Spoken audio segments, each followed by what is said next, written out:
Hey, how you doing? My name's Ian from Ian DC Furniture. This is my first video. I am a furniture builder. I make all kinds of things. Been doing that for most of my life on and off.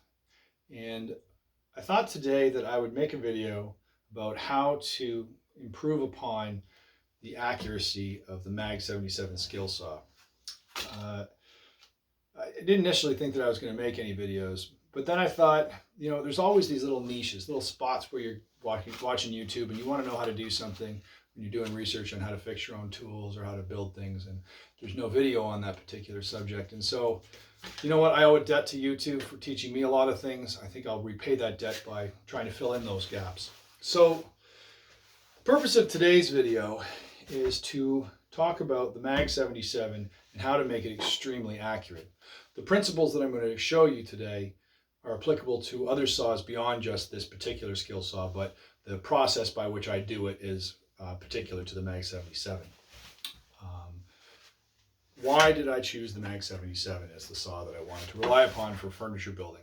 Well, furniture builders use track saws and table saws a lot more than they use skill saws. But there are times when a skill saw is extremely handy. But if you're going to use one for any sort of cut that matters, it needs to be very accurate. And so the techniques that I'm going to show you are ones that are commonly used to set up planes accurately, set up chisels, and to set up table saws accurately. These are timeless techniques. It's just I rarely see them applied to a skill saw.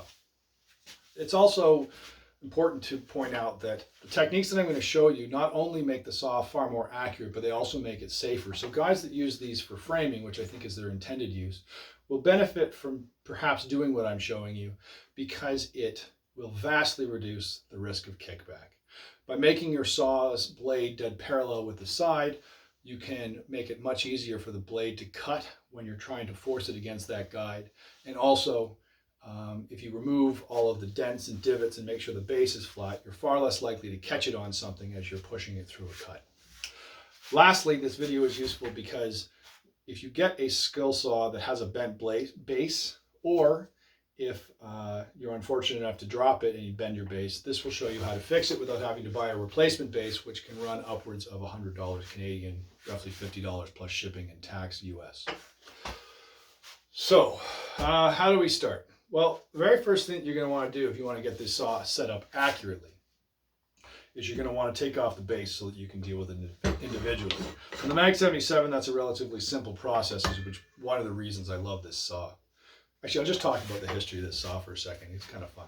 I love this saw. It's mine now. I fixed it. It feels like it's mine. But I bought it secondhand on the advice of the Essential Craftsman, who also loves this saw. I think it's his favorite thing in the world other than an anvil. Sorry, it's not actually true, but he loves that anvil. So in any event, so this saw was recommended by the Essential Craftsman, and I needed something that could really cut through thick, hard, dense wood like oak. And so I got this, and I've been very happy with it. It works beautifully. But I got it from a carpenter who was in his 70s or maybe late 60s, and he had all kinds of health issues and a broken leg. And he was selling us tools because he needed the money.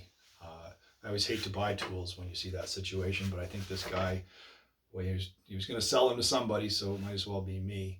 He wanted $125 for the saw, but it had a significantly bent base such that this part right here was out by, I'd say, 3/8 of an inch. And it had the exact problem, which any saw with a bent base often has, which is that the mechanism to change the degrees was seized. You can see I fixed it, so it's not a problem anymore. But that is a big warning that your base plate is bent if you cannot move the 45 bevel. So normally when I see a saw like that, I wouldn't buy it at 125. I might have offered him 70, but this guy, he needed the money, so I paid extra, and I gave him the amount he was asking, and I got it from him. Went home, took a look at it. The saw was in rough shape. Not only was the base bent, but the two screws, two bolts here were missing. I assume someone had attached a sky hook. The oil hadn't been changed in a while, but I could tell the bearings were still good. The transmission sounded fine, and I changed the oil. And I checked the brushes. Brushes were good. So overall, I'm convinced that I can still get quite a bit of life out of this saw. particularly because I'm not framing with it. I'm not using it 6-7 hours a week. I'm using it probably 1 hour a week, so it doesn't have to be, you know, in brand new pristine condition. Anyway, once you fix it up, you fall in love with it. That's always been my experience. So, enough about the saw. What do we do in order to get this thing accurate and fixed? First thing you want to do is you want to take off the base plate. Start by taking off the back. You can see there's a little lever that adjusts your depth. All you do is you grab a screwdriver and you just put it underneath the retaining ring and just pull it back. And there's this little ring there. This is the very first thing that has to come off. You can see it. Put that aside. Next, loosen the nut with your lever so that it's going to be taken off by hand. Take the lever off. Next, you're going to take the nut off. Then there's a washer. Take the washer off. Then you're going to lift up this piece of metal here. And you're going to take off the washer underneath it. So there's 5 things that need to come off. Make sure you don't forget to take off the last washer so you don't lose it. That frees up the back. The back is no longer attached. Next, we're going to take off the front. Front is held on by 5 Torx screws, at least on this model. Some others might be slightly different. I'm sure you'll be able to figure it out. And you just take your Torx screwdriver and you unscrew it. All 5. And I have to say that I am a fan of Torx screws. The history of screwdrivers is fascinating. There's a lot of books on it, actually. Read all about it. And I am of the opinion now, having used most fastening systems, that Torx is probably the best of all of the systems. Better than Robertson, better than Phillips, obviously better than a slot head. But 100 years ago, the Phillips and the Robertson were competing to be the go-to screw head. Robertson was a Canadian invention. And Phillips was actually invented by a guy by the name of Thompson, I think it was. But Thompson sold the idea to Phillips. Phillips, of course, even though he didn't invent it, decided to name it after himself. Sorry. Okay, so you get your 5 off and you take off the base plate. Okay. I'll continue the story when we refasten the base. Okay, so once the base plate's off, you can remove the saw or put it off to the side. You don't need that anymore. So you take a look at your base plate, and first thing you're going to do is check it with your straight edge to see how bent it is.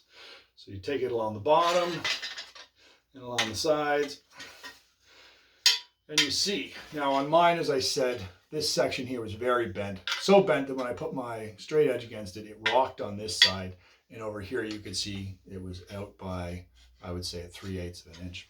So in order to fix that, first thing you're going to do is you're going to take a mallet, not a hammer, because metal against metal, you get dents and whatnot. Take your mallet and you're going to put it against a flat surface, preferably a milled piece of wood, or in this case my bench, and you're going to bang out the dents. And you're just going to go along, use as much force as necessary, take your time, be patient. You can hit this thing hard if you need to and not have any concerns about shattering it, at least on this model. I heard that the newer Mag 77s actually use a cast base, which might be brittle, so be careful if you're doing something like that to it. But with this base, if you drop it, it bends. These things get dropped from 10-15 feet all the time and don't shatter. So you can hit it hard if you need to. And you want to get the base down so that it is as flat as it can possibly be, because the next step is going to be to file and sand it down the remainder of the way. So if this is out by any more than, I'd say, a 32nd, you're going to have a lot of filing to do. Okay, so we bang out all of the dents and we try to flatten the sides, periodically checking with our straight edge to see how we're doing, and we get it as close as we can. Next, after we've done that, you're going to take a file that's approximately 12 inches long, and you're going to start on one side. And you're going to run your file just like you would a plane, from one side to the other end, over and over, until eventually you get a nice filing line that runs all the way from one end to the other. And I don't know if you can see it on this one. Maybe there, hopefully. In any event, I have a filing line that runs from there to there, which means that this file is in contact with the side all the way from one end to the other, which should be a pretty good indicator that it's getting very flat. To be certain, you always check it against a light source with your straight edge, holding it up against the light and looking to see how much light is underneath it. I can tell you that this has already been flattened and is quite flat. Same thing on the other side. Process will take you 10 to 15 minutes. Once you've got both sides flattened, you're going to take a file, and just any little place where there's a cutout, something that might be sticking out, you're just going to take your little file and just file away along the edges like that. Just making sure that you get it nice and smooth, and you're removing any burrs or things that might catch. Again, this reduces your risk of kickback. And once you've done that on both sides, next you're going to take some sandpaper and you're going to sand it all along. Really paying attention to wherever there's a cutout and just trying to move any burrs. You don't want to get a metal sliver while you're working. That's frustrating. It can distract you. As a quick aside, when you're working, a lot of working safely is actually just about concentrating. You're at your most risky when you're working on something and you're not really paying attention to the thing you're doing. As long as you're really focused on it and you're doing it correctly, it's unlikely that you're going to make a mistake. So if you've got a metal sliver in your finger and that's causing you to think about that rather than what you're actually cutting, you've increased your risk. So when you take out a metal sliver off the side of a base, you are making yourself, you're putting yourself in a situation that's safer. So, okay, we've got our sides now smoothed out. Next, we need to get the base flat. And we do that by getting a diamond stone. You don't have to have a diamond stone. If you have a piece of glass, you can always tape 220 grit sandpaper to it and use that. Just, you need an extremely flat surface. Diamond stones are very handy for other applications, including flattening planes and chisels, so I would suggest you get one. This particular one is 220 grit diamond stone. And it's flat to, I believe, within a 10,000th of an inch. So we take our plate, and we take our base, and using some automotive glass cleaner, just the standard windshield washer fluid, you use that as your lubrication. Don't use Windex because it'll cause it to rust, and don't use water for the same reason. And you just run your base plate along your diamond stone over and over again, being sure to maintain contact with the entire plate. And that's how you're going to get your base flat. You'll know that you're doing it right because as you go, you should eventually get a sanding line that runs from here to here, from here to here, and from here to here. You don't need to get the entire plate flat because all that matters is when I take my true square and I put it up against the blade, I know that this side and this side are flat and that this side is also flat relative to these two. So you don't have to worry about this center section. Just get a line here and a line here and a line here. That will take you about 20 minutes. If you're really struggling with it, that's probably because you didn't do the first step properly where you were flattening with a mallet. So come back, bang it down some more, remove that 32nd or whatever it's up by, and then come back to it. And eventually you will get this completely flat. Once you've done that, you can reattach the base plate. And I can continue my story about screws. Okay,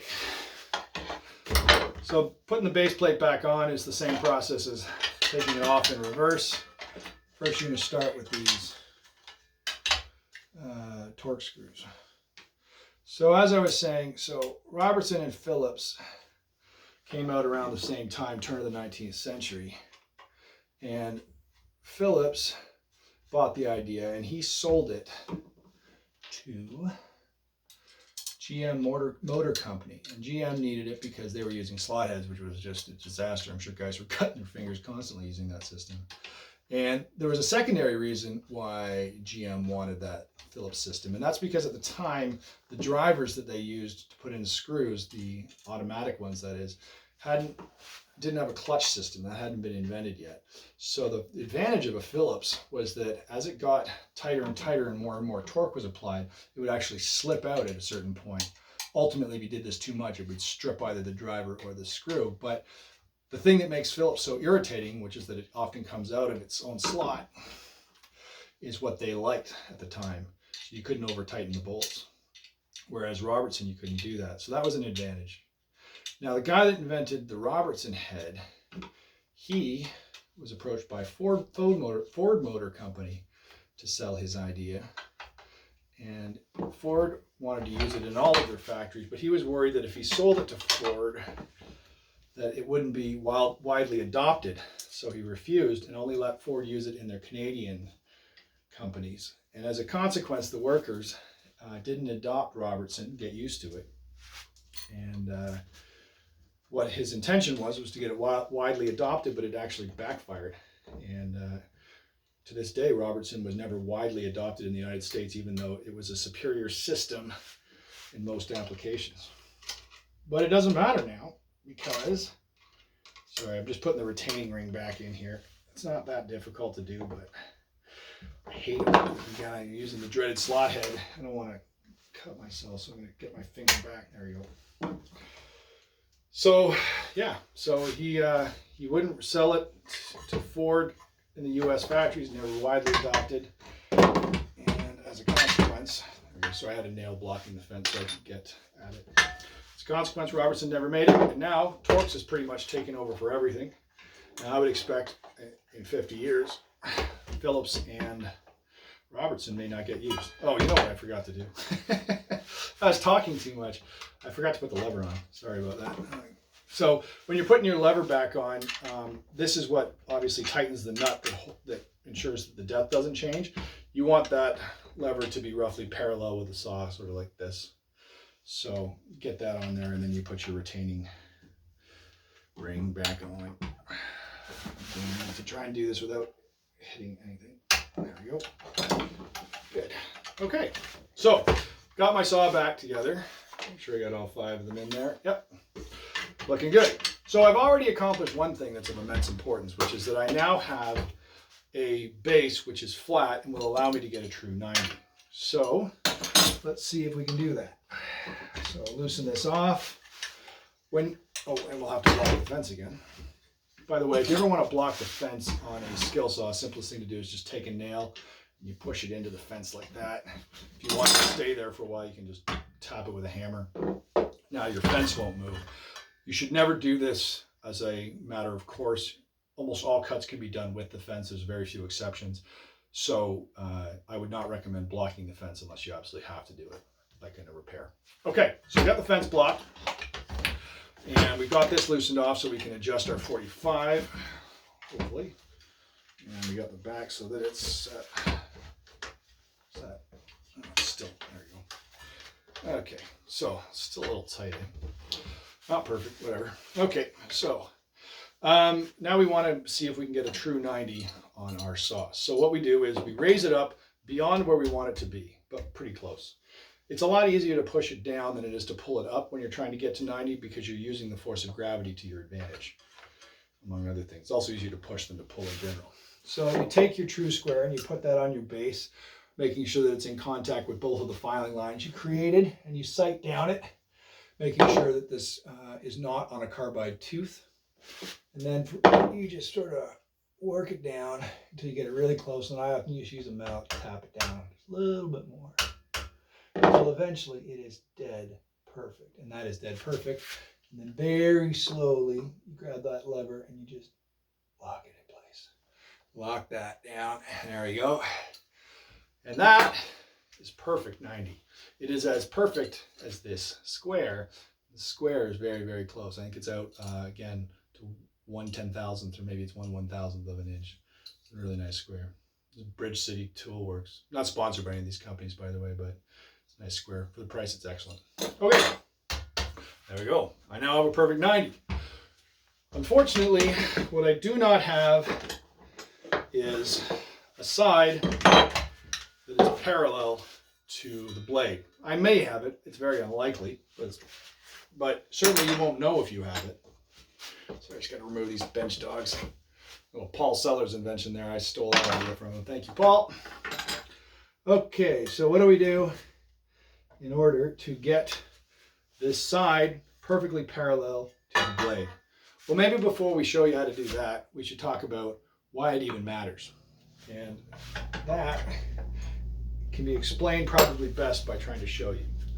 Let's say I'm running my saw along this straight edge as a guide, and I want this saw to be perfectly flush with this. But the problem is that my blade, say, is out of alignment. And let's do an extreme example. So the blade is let's say 5 degrees, that's maybe 5. So 5 degrees out. Well, the blade then wants to go like this, right? Because it's pointing in that direction. But the guide is preventing it from doing that. So the saw is going down against the guide and it's constantly trying to push into it, but it's being prevented from going in the direction that it wants to. And it's also taking up more room in the cut that you're trying to create. So as you're going along, say you hit a knot, say you hit a piece of metal, whatever it may be. As soon as that happens, now this saw, which is already fighting, pushing hard, hits that knot and it just seizes. It can't go. Now this thing is spinning, I think this particular saw travels at 4,500 RPM with a ton of torque behind it. And it can't go the way it wants to. Bang, kickback. That's how that happens. So by getting your blade to be true to the fence, when you're using a guide, and also when you're trying to keep it in line on a line in general, you're making your job easier, you're exerting less energy, and you're reducing your risk of kickback. And that's why we're going to do this. Also, it makes it far more accurate because it's not fighting the direction that you want it to go. So what do we do? As I said before, you need a dial indicator, and we're going to make a little jig. This jig is simplistic. It's just a piece of plywood with one straight edge on it. Plywood is roughly 12 inches long by 2 inches by ½ inch deep. And you need that straight edge. You can get that by just running it through a table saw that's well set up, which is a whole different video. Then you take your straight edge and you put it on the cut that you've made, and hopefully it's dead flat. Mine is dead flat. And you can actually, sorry, I'm using this side, but both sides are dead flat. And there we go. So now I've got my straight line. And then what we're going to do is we're going to cut a groove in the plywood that is roughly half the depth of your board, in this case roughly ¼ inch. And then you're going to make it just wide enough so that this dial indicator's little protrusion here fits in tightly to this little groove. Now this dial indicator does not need to slide in the groove, it just needs to be in the groove. It needs to be in the groove very securely. So you do that by just setting your depth of your table saw blade to about ¼ inch, running a line down it, and then you're going to back your fence out ever so slightly until eventually you've increased the width of this line to the exact measurement of this particular piece so that it fits in tight. And it has to be tight. You can't have any lateral movement this way, otherwise it'll affect your readings. So once you've done that, you put your table saw in your vise so that it's flush with the bench you're working on, and you're going to raise it up and down until you just hold on a second, sorry, I gotta loosen my vise off here. There we go. Should do it. You're going to find a spot on your blade where you can run the dial indicator. Sorry, what's going on? Oh, sorry, I forgot to lock it down. There we go. Okay. You're going to find a spot on your blade where you can run your dial indicator from one side to the other without it hitting anything other than the blade. So you can see on my blade there's these little holes. You don't want the dial indicator hitting those. So you've done that. So now turn on your dial indicator. And you should get a reading of whatever it is, and you zero it out. So now you're at 0 right now. Oops. There we go. So I've got a reading of 0 on this side. So now I just slide my jig across it until I get to the other side. And by the way, just make sure there's no metal filings on the board, no sawdust on the board, no metal filings on your blade. You want everything to be clean. And do it again. Zero it out. And we run it along. And I just got from one side to the other with a reading of 0 the entire way. That means it didn't deviate at all. Whatever this is out by, it's out by less than 1/1000th of an inch. This is extremely accurate. Excuse me. Okay, so what happens if you don't get that reading? Well, when I first set this saw up, I was out by 1/64th of an inch, which is a significant amount, especially if you're building furniture. So what did I have to do to fix that? Well, think about what your dial indicator is telling you. If it's at 0 here, and you run it over here, and it's at a 64th, positive 64th that is, that means that this little dial pushed in a little bit more over here than it did over here. That means there's more material over here than there is over here. Alternatively, if you run it across and you get a negative number, that means the dial's gone out this way a little bit more towards me, and that means there's more material on this side. So, depending on whether the dial's going in or out, tells you whether there's more material over here or here. Positive side, more material over here. Negative, more material over here. Once you know that, now you can just take your file, you can even leave it in the bench potentially, and you're going to start filing away metal on the side that's got too much material. And you keep doing this until eventually you can run this dial indicator across its entire length and you won't get any deviation. That will take you another 20 minutes or so. Once you've done that, you have now completely flattened this side. And you've also got this side perfectly parallel to the blade, which means that it's no longer fighting the saw when you're running it. Means that when you're running this saw down a line, the blade isn't trying to kick off one way or the other. You know that this blade is straight with this, so you're pushing it, you know it's going to go straight. That's accurate. You know that your base is at perfect 90, so you know when you get your cut, it's going to be 90. You can check it too, so if you have this. You can do the other side, should you choose. I don't bother. You can go along here and set this one up the same way as the other side. You'll have to devise a slightly different jig, because if you can see, if you take your little jig here and try to get to the blade, it won't quite reach, but it would be easy to design a jig that did so. I don't bother because the engine is in the way and I don't use this side when I'm putting a guide on it. But if I did, or I feel it's necessary, maybe someday I'll do a secondary video. Not today. But in any event, there you go. Now you've set up your Skilsaw, so there's no burrs, the sides are flat, smooth, no slivers, base is dead flat, get true 90. Oh, and just one more thing. Once you've got true 90, it's worth checking to see how close you are to the zero indicator. What I have found is that none of these saws are even close. Like mine is off by almost 1.5 degrees or 2 degrees. So, even all these years, you've been setting your Skilsaw at 0 and you're actually at 80, 89 or 91, whatever it may be. Which probably doesn't matter if you're framing, but you know what? You wonder why every time you cut a board, it's a little bit of a gap. Well, there you go. That's the reason. You also can set up a perfect 45 now when you've done this. So there you go. Anyway, just move on. I'm sure you got better things to do with your time than listen to me talk. Thanks so much for watching. This is my first video. If you have a chance, please subscribe. Ian DC Furniture. My name's Ian.